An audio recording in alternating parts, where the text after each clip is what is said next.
بادشاہ نے اعلان کروایا کہ جو کوئی شہزادیوں کے رقص کا پتہ لگائے گا اسے اپنی پسندیدہ شہزادی سے شادی کرنے کا موقع ملے گا، اور وہ میرے مرنے کے بعد بادشاہ بھی بنا دیا جائے گا، اور اگر وہ 3 دن میں اس راز کا پردہ فاش نہ کر پایا تو اسے موت کی سزا دے دی جائے گی۔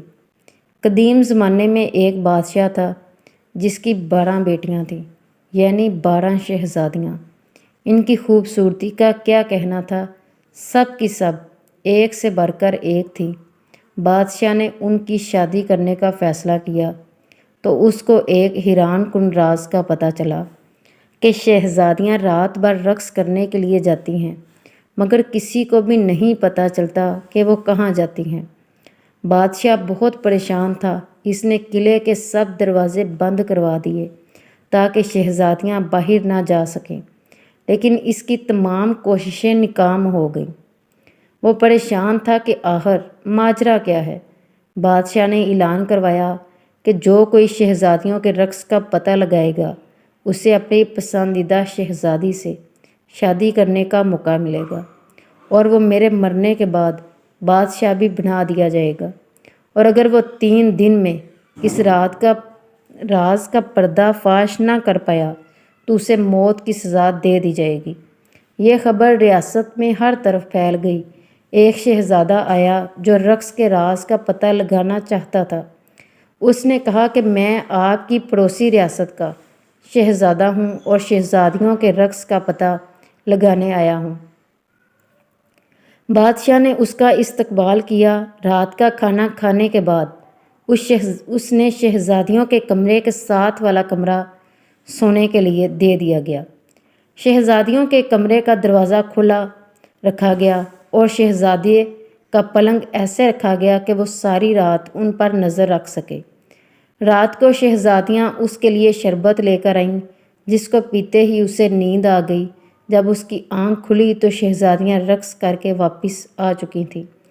3 دن ایسے ہی چلتا رہا۔ چوتھے دن جب شہزادہ بادشاہ کے سامنے حاضر ہوا تو اس کے پاس بادشاہ کے سوالوں کا کوئی جواب نہ تھا۔ بادشاہ نے اسے موت کی سزا دے دی۔ یوں ہی بہت سے لوگ آئے لیکن سب ناکام رہے۔ پھر ایک دن ایک زخمی سپاہی اپنی قسمت آزمانے بادشاہ کی ریاست کی طرف چل پڑا۔ راستے میں اسے ایک بڑھیا ملی۔ بادشاہ نے بڑھیا کی مدد کی۔ بڑھیا نے بدلے میں اسے ایک پوشاک دی اور کہا کہ یہ پہن کر تم کسی کو نظر نہیں آؤ گے، اور یہ بھی بتایا کہ جو شہزادیاں تمہیں دیں وہ مت پینا۔ سپاہی بادشاہ کی ریاست میں پہنچ گیا۔ بادشاہ نے اس کا استقبال کیا اور اسے بھی شہزادیوں کا رقص کا راز معلوم کرنے کے لیے 3 دن دے دیے گئے۔ رات کو بڑی شہزادی اس کے لیے جوس لے کر آئی۔ سپاہی چونکہ بہت ذہین تھا، اس نے جوس پی تو لیا مگر نگلا نہیں، کیونکہ اس نے منہ میں سینچ لیا تھا۔ جیسے ہی شہزادی کمرے سے باہر گئی، اس نے اسپنج منہ سے نکالا اور سونے کی اداکاری کرنے لگا۔ شہزادیاں اس کو سوتا دیکھ کر خوش ہوئیں اور رقص کرنے کے لیے تیار ہو گئیں۔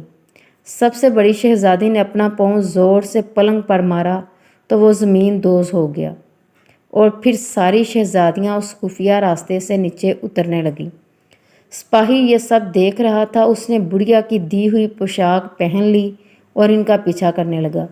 آدھا راستہ اترنے کے بعد چھوٹی شہزادی کو شک ہوا کہ شاید کوئی اس کے پیچھے ہے، مگر پوشاک کی وجہ سے سپاہی کسی کو نظر نہیں آ رہا تھا۔ پھر وہ سب سے خوبصورت حصے میں پہنچ گئیں جہاں درختوں پر لگے ہوئے پتے چاندی کے تھے۔ سپاہی نے ثبوت کے لیے ایک پتا توڑ لیا۔ اس کے توڑتے ہی ایک زوردار آواز آئی جس سے سب ڈر گئے۔ آگے سب پتے سونے کے تھے۔ سپاہی نے ایک سونے کا پتا بھی توڑ لیا۔ آگے جا کے ایک ہیرا بھی ثبوت کے لیے لے لیا۔ پھر شہزادیاں ایک جھیل کے کنارے گئیں جہاں 12 شہزادے ناؤں کے ساتھ ان کا انتظار کر رہے تھے۔ ہر ایک شہزادی ایک ایک شہزادے کے ساتھ بیٹھ گئی۔ سپاہی چھوٹی شہزادی کے ساتھ بیٹھا رہا اور سب جھیل کے دوسرے کنارے پہنچ گئے۔ جہاں ایک عالیشان قلعہ تھا اور وہاں ساز بج رہے تھے اور اس کی دھن پر سب شہزادیاں رقص کرنے لگیں۔ صبح 3 بجے تک یہ سب چلتا رہا، جب تک ان کے جوتوں میں چھید ہو گئے۔ پھر سب واپس آ گئیں اور سپاہی بھی جلدی سے بھاگ کر اپنے کمرے میں جا کر سو گیا کہ کسی کو شک نہ ہو۔ یہ سلسلہ کئی دن تک چلتا رہا۔ سپاہی ان کا تعاقب کرتا رہا اور ثبوت بھی لاتا رہا اور ان سے پہلے ہی آ کر سو بھی جاتا۔ یوں کسی کو شک بھی نہیں ہوا۔ جب فیصلے کی گھڑی آئی تو بادشاہ نے سپاہی کو بلایا۔ سپاہی نے کہا، عالی جاں، سبھی 12 شہزادیاں اپنے کمرے سے زمین 2 سرنگ سے جاتی ہیں جہاں ایک قلعہ ہے۔ اس نے ثبوت بھی دکھائے۔ شہزادیوں نے یہ سب مان لیا۔ بادشاہ نے اس سپاہی کو خوب انعام سے نوازا اور پوچھا، میری کس بیٹی سے شادی کرنا چاہتے ہو؟ اس نے سب سے بڑی شہزادی کو پسند کیا۔ پھر دونوں کی شادی دھوم دھام سے کر دی گئی۔ بادشاہ نے اعلان کیا کہ میری وفات کے بعد میرا داماد سلطنت کا بادشاہ ہوگا، اور پھر سب ہنسی خوشی رہنے لگے۔ Please like and subscribe this channel. Thanks for watching. جزاک اللہ۔